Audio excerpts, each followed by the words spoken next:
ассалому алайкум бинандагони гироми, барномаи иттилоотии пайғом аз телевизиони симои шаҳри Панҷакент манзуратон аст. Дар студия бо шумо меоин Саата Мулоева ва коргардон Исмоилҷон Холов мебошем. Инак имрӯз дар барномаи мо тамошо кунед.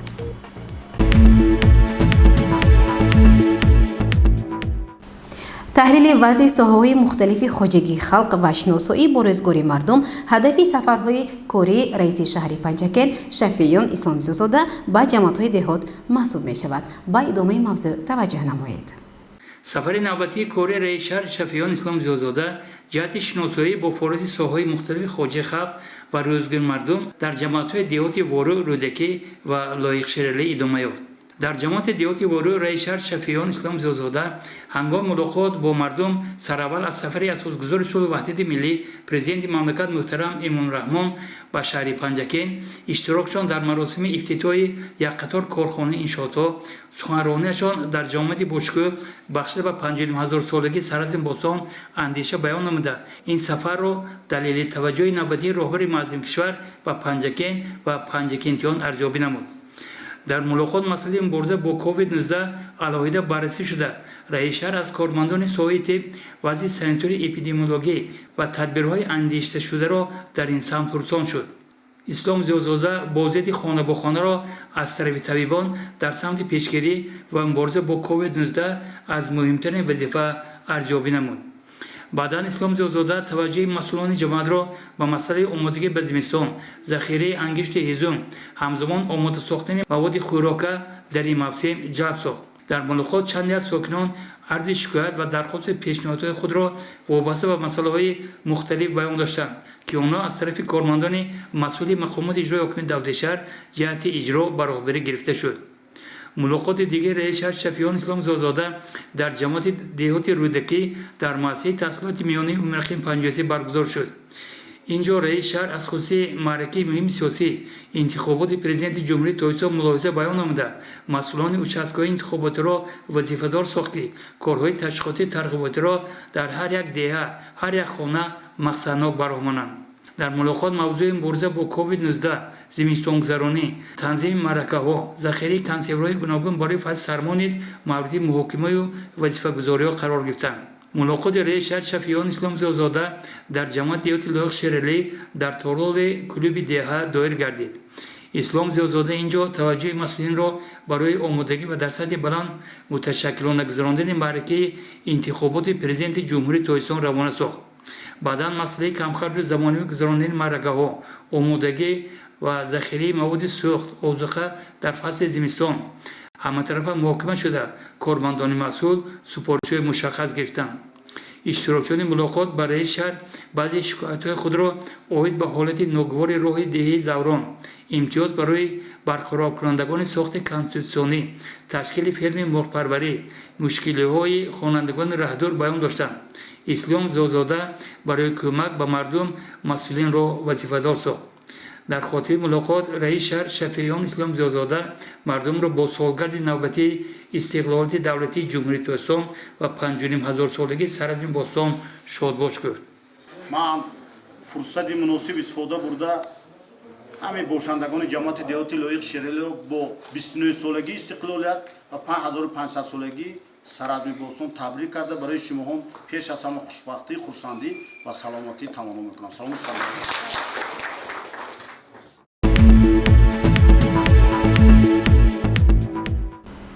бо мақсади омодагӣ ба даъвати тирамоҳӣ ба сафи қувваҳои мусаллаҳи ҷумҳурии Тоҷикистон дар шаҳрамон гузашти бошукӯҳ ва ҷамъомадӣ тантанавӣ баргузор гардид. тафсилоти бештар дар гузориши хабарнигорони мо. дар асоси фармони асосгузори сулҳу ваҳдати миллӣ пешвои миллат президенти ҷумҳурии Тоҷикистон сарфармондеҳи олии қувваҳои мусаллаҳи кишвар моҳҳои октябр ва ноябри соли равон маъракаи даъвати тирамоҳии ҷавонони синни даъватӣ ба сафи қувваҳои мусаллаҳи ҷумҳурии Тоҷикистон баргузор мешавад.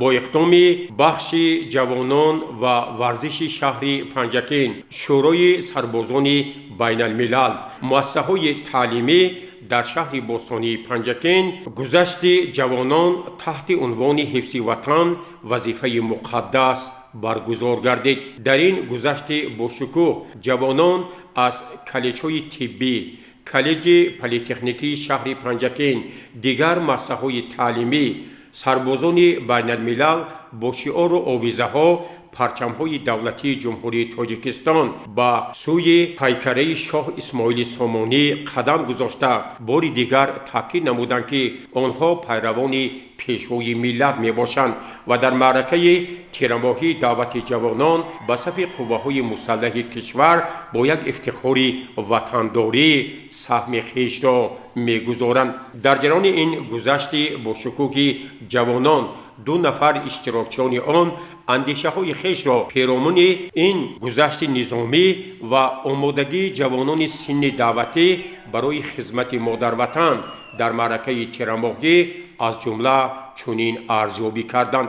امروز جوانان جمع آمدند از دانشگاه ها، کلیس ها، آنها به خاطر آن این صف آراستند و از کوچه های شهر میگذارند که جوانان باید که به وطن مادر خدمت حربی را ادا نمایند. این قرض برای هر یک جوانمرد فرض است و حتمی باید که در اساس قانون‌های عمل کننده در صف ارتش مسلح خدمت نماید. مقصد ما از این قدمزنی در آن است که باید هر یک فرد ملت، یعنی جوانانی که در شهر ما هستند و در دیگر جاها نیز هستند، آنها به صف ارتش ملی جمهوری تاجیکستان داخل شوند و آنها با سر بلند خدمت صادقانه وطن را انجام دهند. مورد ذکر است که در این جمع آمد باشکوه گروه اولین جوانان شهر پنجکین که اختیاراً خدمت مادر وطن را انتخاب کرده بودند شرکت ورزیدند. اشتراکچیان این گذشت با شکوه با پایه مجسمه شاه اسماعیل سامانی آمدند. اینجا جمع آمد با شکوه برگزار گردید. رئیس شهر پنجکین شفیعیان اسلام زیازاده ضمن سخنرانی خویش درباره سیاست سازنده اساسگذار صلح و وحدت ملی پیشوای ملت پرزیدنت جمهوری تاجیکستان محترم امام علی رحمان تجدید با شکوه 29 سالگرد استقلالیت دولتی جمهوری تاجیکستان پای 1500 سالگی سرازمی باستان تشریف اساسگذار صلح و وحدت ملی پیشوای ملت پرزیدنت جمهوری تاجیکستان به شهر باستانی پنجکین سخن گفت.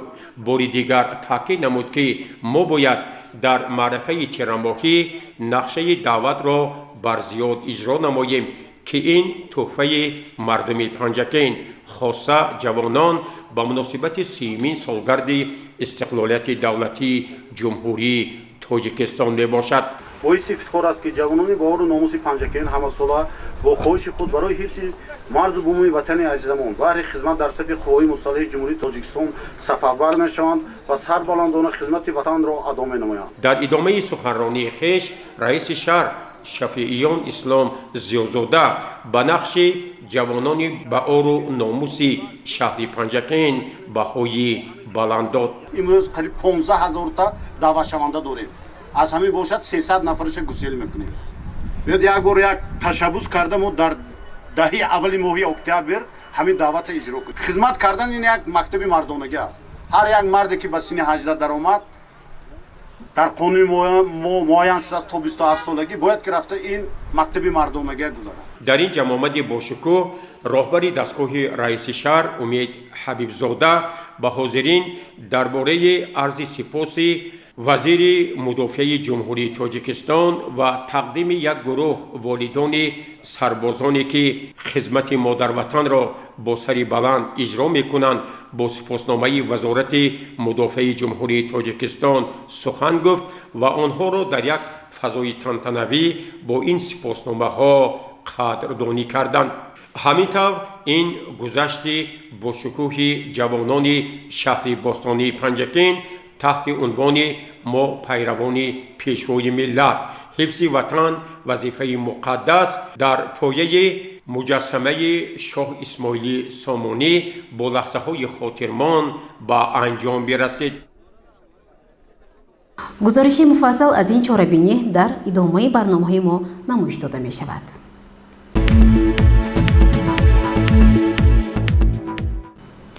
гурӯҳи кореи кумитаи иҷроии ҳизби халқии демократии тоҷикистон дар вилояти суғд ба шаҳри панҷакен бо мақсади ташвиқоту тарғиботи барномаи пеш аз интихоботи номзад ба мансаби президенти ҷумҳурии тоҷикистон аз ҳизби халқии демократии тоҷикистон асосгузори сулҳу ваҳдати миллӣ пешвои миллат президенти ҷумҳурии тоҷикистон муҳтарам эмомалӣ раҳмон дар ҷамоатҳои деҳоти чинор ва хурмӣ бо интихобкунандагон мулоқот анҷом доданд. таваҷҷӯҳ намоед ба гузориши дигари барномаи мо. мулоқоти гурӯҳи кории кумитаи иҷроии ҳизби халқии демократии тоҷикистон дар вилояти суғд ва комиҷроии ҳизби халқии демократӣ дар шаҳри панҷакенро дар ҷамоати деҳоти чинор раиси комиҷроя узи маҷлиси миллии маҷлиси олии ҷумҳурии тоҷикистон мурод шукрзода кушод. ассалому алайкум шаҳрвандони ҷамоати деҳоти чинор. тавре шумо огоҳӣ доред, дар асоси қарори якҷоyии маҷлиси миллӣ ва маҷлиси намояндагони маҷлиси олии ҷумҳурии тоҷикистон санаи 11 октябри соли 2020 интихоботи президенти ҷумҳурии тоҷикистон эълон гардидааст. пас аз муайян гардидани рӯзи интихоботи президенти ҷумҳурии тоҷикистон, мақомотҳои ваколатдор оид ба пешниҳоди номзад ба мансаби президенти ҷумҳурии тоҷикистон дар ҷаласаҳои худ, дар анҷуманҳои худ номзадҳои худро ба мансаби президенти ҷумҳурии тоҷикистон пешниҳод намуданд. аз он ҷумла оид ба пешбарии номзад аз ҳизби халқии демократии тоҷикистон санаи 3 сентябри соли равон анҷумани навбатии 14 ҳизби халқии демократии тоҷикистон баргузор гардида номзадии асосгузори сулҳу ваҳдати миллӣ пешвои миллат президенти амалкунандии ҷумҳурии тоҷикистон муҳтарам эмомалӣ раҳмонро ба мансаби президенти ҷумҳурии тоҷикистон номзад пешниҳод намуд. сипас аъзои гурӯҳи ташвиқотӣ Турдибой Солизода паҳлӯҳои барномаи пеш аз интихоботии номзад ба мансаби президенти ҷумҳурии тоҷикистон муҳтарам эмомалӣ раҳмонро шарҳ дода, дар редифи дигар масъалаҳо мавзӯи ресидан ба истиқлолияти энергетикӣ ва фурӯши минбаъдҳои мақсадноки ин боигирии миллиро таъкид намуд. چیز از همه مهمی دیگر که برای رشد اقتصادیات پایه‌گذار است این ادامه دادن ساختمان نیروگاه برقی آبی روغن، نیروگاه برقی آبی سبزار، خط انتقال بین المللی آسیای مرکزی آسیای جنوبی کاسه هزار، تجدید نیروگاه های برقی آبی نارا، قیراقون و سربند. در اینجا من یک چیز برای شما شرح می‌کنم. این خطی انتقال برق بین المللی آسیای مرکزی آسیای جنوبی کاسه هزار. چرا تاجیکستان به همین لایحه شریک شد؟ وقتی که ما خدا خواهد به اون روز میرسیم نیروگاه برقی آبی روغن به استفاده میدیم، نیروگاه سبزار را میسازیم، باز در نقشه آینده هست نیروگاه دستی جمع میسازیم، ما باید برق ما فروشیم و محصولات است. برای فروختن برق باید ماشین بار کردن نمیشد، پاییز بر نمیشد، سمالیات بر نمیشد، خطی برق کشیدن. این خطی برق تا افغانستان، پاکستان و در آینده ممکن باز به دولت‌های دیگر هم رود. یعنی ما که نفت و گاز و این چیزا نداریم، ما باید همین از آب ما استفاده کرده کیسه ما پر کنیم. дар мулоқот котиби ҷамоат Фазлиддин Ширалиев ва раиси ҷамоат Исаниён сухан гуфта, изҳори боварӣ намуданд, ки сокинини ҷамоат дар рӯзи интихобот номзадии Эмомалӣ Раҳмонро пурра дастгирӣ хоҳанд кард. мулоқоти дигари гурӯҳи корӣ дар ҷамоат деҳоти хурмӣ доир гардид.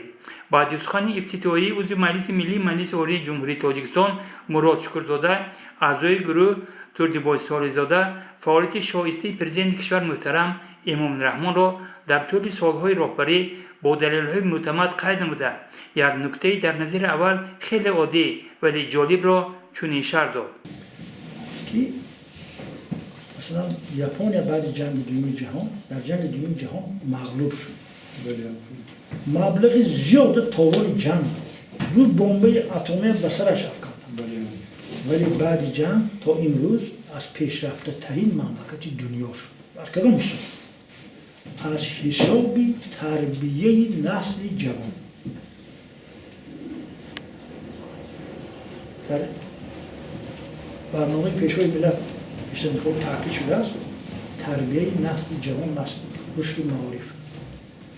مثلا کار به جای رسید که پیشوای ملت پیشنهاد کردند که قانون درباره مسئولیت پدر و مادر در تعلیم و تربیت فرزند قبول شد. آیا برای پدر و مادر قانون قبول کردن شرط بود که به تربیت فرزندش مشغول شود؟ حالا اونکه این وظیفه طبیعیش است، لیکن کار به جای رسید که پیشوای ملت همین گونه پیشنهاد کردن. ما وظیفه دار کردن که فرزندت تعلیم ته. تربیت فرزند فقط از خوراندن و پوشاندن عبارت نیست، بلکه تعلیم معنوی، تعلیم کسبی همین هم هست. تعلیم معنویش هم هست. همین چیز به ما خاطررسان کردن. این هم تو از هوا نآمده است. این در اساس تجربه جهانی است که ما نسبت فرزندانمون بی‌پروا شدیم. مثلا به توی یک ختنه‌سود 10,000 صرف کردیم ولی 2 کتاب نخریدیم. بعداً چند نفر سکنان جماعت با جانبداری نامزد ارزنده امام رحمان اندیشه بیان نمودند. چخیلی که به همگان معلوم است اساسگزار صلح و وحدت ملی پیشوای ملت محترم پرزیدنت کشور امام رحمان طوری چند سال است که در مملکت ما همچون سروری غمخوار، همچون برای ما آموزگاران، برای جوانان یک شرایط فراهم مساعد می آورد. من طول 5 سال این جانب در مؤسسه رقم 46 همچون معاون دیرکتور آید به کارهای تعلیم کار و فعالیت کرده ایستادم.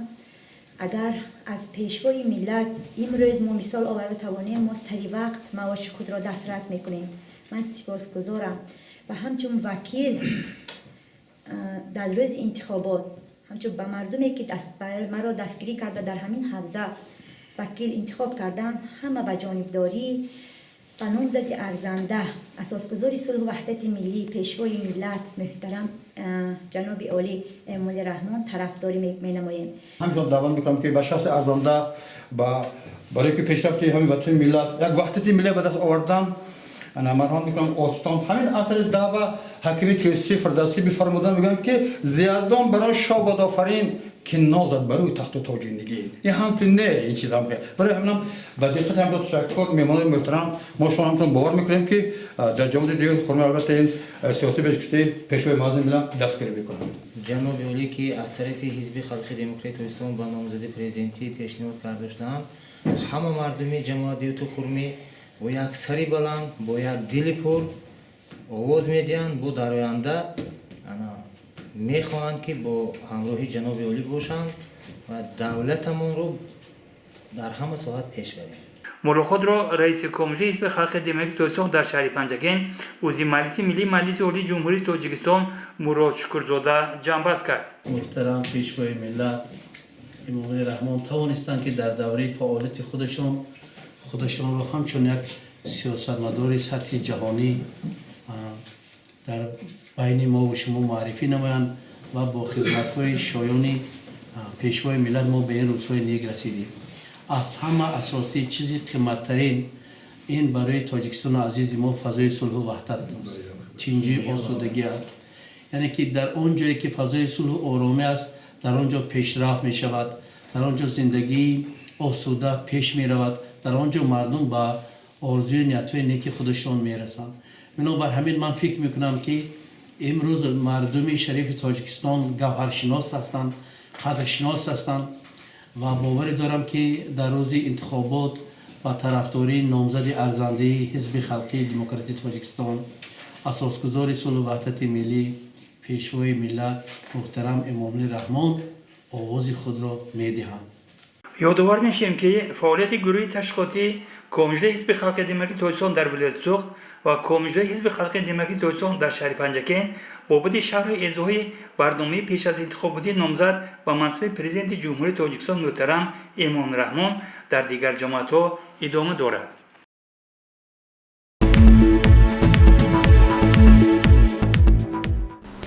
در участкаҳои интихоботӣ корҳои омодагӣ ба маъракаи муҳими сиёсӣ интихоботи президенти ҷумҳурии тоҷикистон чӣ тавр аст? мусоҳибаи мо алоқаманд аст ба ҳамин мавзӯъ.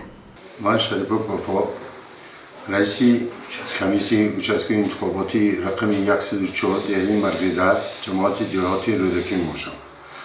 در حدود دهه مرغدر شماره انتخاب کنندگان 2895 نفر باشد. از آن جمله 1283 نفر از آنها زن هستند و در مهاجرت مهنتی 375 نفر هستند و بار اول در участок انتخاباتی ما 91 نفر آواز میدهند. ما در راهی که با تشویقات و ترغیبات پیشنهاد کرده ایستادیم که انتخابات پرزیدنتی در سطح بلند گذرد. барномаро идома медиҳем. Дар участкаи интихоботи рақами 9 воқеъ дар муассисаи таҳсилоти миёнаи умумии рақами 3 корҳои омодагӣ ба маъракаи муҳими сиёсӣ интихоботи президенти ҷумҳурии Тоҷикистон хуб ба роҳ монда шудааст. Таваҷҷӯҳ намоед ба гузориши хабарнигорони мо. нишони давлати демокративу ҳуқуқбунёд ин гузарондани интихобот аст. интихобот яке аз ҳуқуқи сиёсии шаҳрвандӣ буда иштироки шаҳрвандонро дар ташаккули ҷомеаи шаҳрвандӣ таъмин менамояд. то маъракаи муҳими сиёсии интихоботи президенти ҷумҳурии Тоҷикистон рӯзҳои ба шумор мондаанд. дар участки интихоботии рақами 9 воқеъ дар муассисаи таҳсилоти миёнаи умумии рақами 3 тайёрӣ ба интихобот хуб ба роҳ монда шудааст. участка бо лавозимоти зарурии интихобот таъмин карда шудааст. ҳуҷраҳои тиббӣ, модару кӯдак ва ҷойҳои махсуси овоздиҳӣ бо тамоми шароит ташкил карда шудаанд. ҳамзамон дар ин ҷо варақаҳои таблиғотӣ, шиору овезаҳо насб гардиданду қуттиҳои овоздиҳӣ ва сайёр омода карда шудаанд. оид ба шумораи интихобкунандагон котиби участкаи интихоботии рақами 9 Мирбобоева Зебиҷон маълумот дод. мо дар арафи интихоботи президенти ҷумҳурии Тоҷикистон қарор дорем. интихоботи президенти ҷумҳурии Тоҷикистон шаффоф, озодона баргузор гардад, таҳкиму эътимоди боварии ҷомеаро сазовор мегардонад. қонунгузории ҷумҳурии Тоҷикистон дар бораи интихоботи президенти ҷумҳурии Тоҷикистон аз Конститутсияи ҷумҳурии Тоҷикистон сарчашма мегирад. ифшогири он аст ки Тоҷикистон давлати соҳиби ихтиёр дунявии ҳуқуқбунёд аст. бошандагони маҳаллии Гулистон ва Вашанӣ баҳри баргузории интихоботи президенти ҷумҳурии Тоҷикистон ҳаматарафа омода ҳастанд. дар ҳудуди маҳаллии Вашанӣ ва Гулистон тибқи интихобкунандагон 1599 нафар буда, аз инҳо 1597 нафар тоҷик ва 2 нафар рус мебошанд. теъдоди ҷавонони бори аввал овозмедодагӣ 45 нафарро дар бар мегирад. дар участки интихоботии мо ҳамагӣ 10 нафар маъюб ҳастанд ки онҳо таҳти назорат қарор доранд ва волонтёрони мактаб ва ҳамчунон аз аъзоҳои комиссияро зарур аст ки барои омода сохтани қуттии сайёр дар рӯзи интихобот барои онҳо кӯмакро дар яд доранд. ҳамагӣ дар маҳалли мо 5 нафар беморои бистарӣ ҳастанд, барои онҳо қуттии сайёр фиристода мешавад. аъзоёни участкаи интихоботии рақами 9 кӯшиш менамоянд то интихобот ин ҷо дар сатҳи баланд гузаронида шавад. боварӣ дорем ки сокинони маҳаллаҳои Гулистон ва Вашанӣ дар ин маъракаи муҳими сиёсӣ фаъолона иштирок намуда ба номзадҳои арзанда овоз медиҳанд.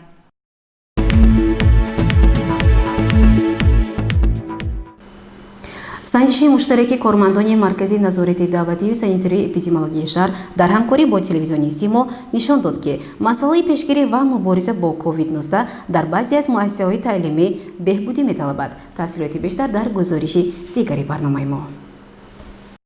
бо мақсади пешгирии бемории сироитии COVID-19 гурӯҳи кории маркази назорати давлатии санитарию эпидемиологӣ дар шаҳри Панҷакент дар ҳамкорӣ бо кормандони телевизиони Симо дар баъзе аз муассисаҳои таълимӣ ҷиҳати риояи талаботҳо бобати истифодаи ниқобҳои муҳофизатӣ ва маводи антисептикӣ санҷиш гузаронинданд. гурӯҳи кори нахуст ба муассисаи таҳсилоти миёнаи умумии рақами 1 шаҳр омаданд. санҷиш нишон дод ки дар синфхонаҳои алоҳида талабот дар самти пешгирии бемории COVID-19 ба пуррагӣ риоя намешавад.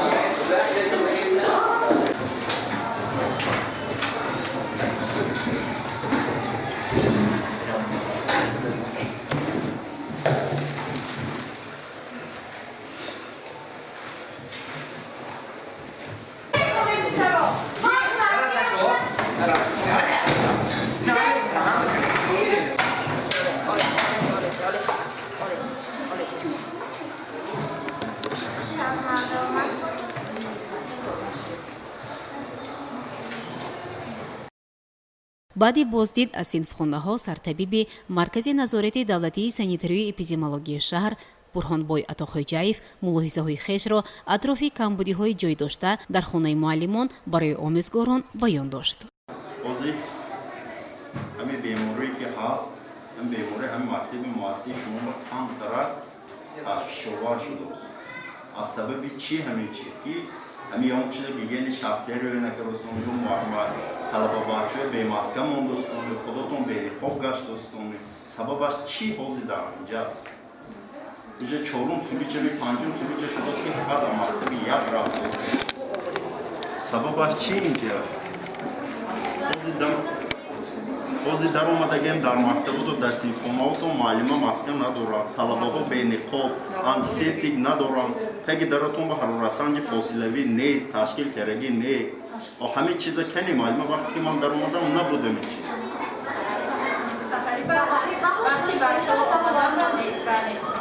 муаллима ин бояд ки бағайр аз бачаҳо касе ки вориди муассиса мешавад ҳамонам санҷида шавад. برای یک بچه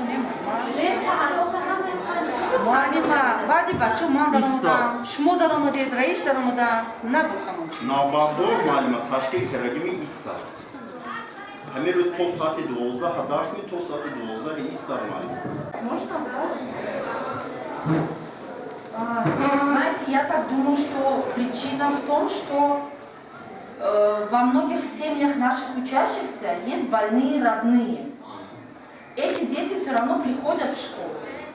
Например, если, кто-то из родных болен, мы откуда-то об этом узнаем. Никаких же официальных данных нам не дают. Мы не можем, например, ребенку сказать, нет, не приходи в школу, ты не должен приходить. Из-за этого вот такие вот случаи, они еще много будут повторяться. Мумкин ки ҳаст този маълуме ки дар хонаш ҳаст. Вақте ки бачаҳои мо мерам ҳамҷа безарагардонӣ ба немӯгӯ набиё пеши мо. Барои чӣ сабаб дар чӣ ки мана ҳар ҳамсоям нафаҳмад ки дар хона беморӣ ҳаст. Ҳамин чиз ба нофаҳмо шудааст. Барои мо агар бошад агар ба фамилия нависта дедам ки мисол манами номи фамилия адрес такой.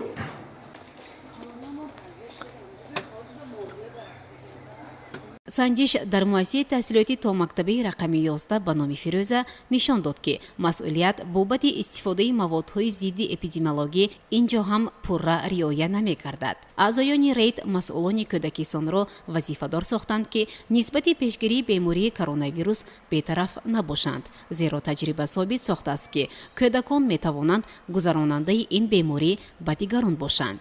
фориғ аз санҷиш андешаҳои сартабиби маркази назорати давлатии санитарию эпидемиологияи шаҳр бурҳонбой атохоҷаевро рӯи навор овардем.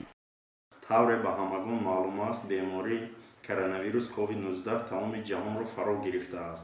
мо тасмим гирифтем ки рейтҳои муштарак оиди ин беморӣ гузаронем ва аз муассисаи таҳсилоти миёнаи умумӣ рақами 1 дидан намуда мутаассифона омӯзгорон ва хонандагон чӣ дар дохил ва чӣ дар гирду атрофи муассиса гаштугузор мекарданд. омӯзгорон дар дохили синфхонаҳо бениқоби муҳофизатӣ дар дарсдиҳӣ машғул буданд ва хонандагон низ бениқоб иштирок мекарданд ва аз шаҳрвандони ҳудуди шаҳри деҳоти Панҷакент ва аз падару модарон эҳтиромона хоҳиш мекардем ки ҳамин оиди ин беморӣ камтарак масъулиятнок бошанду фарзандони худро бе ниқоби муҳофизатӣ ва бе антисептик дар дарсҳо равона накунанд ки ин беморӣ камтарак ташвишовар аст. аз ҳамин лиҳоз аз шумо эҳтиромона хоҳиш мекардем ба гигиенаи шахсӣ ва фосилаи байни ҳамдигарӣ.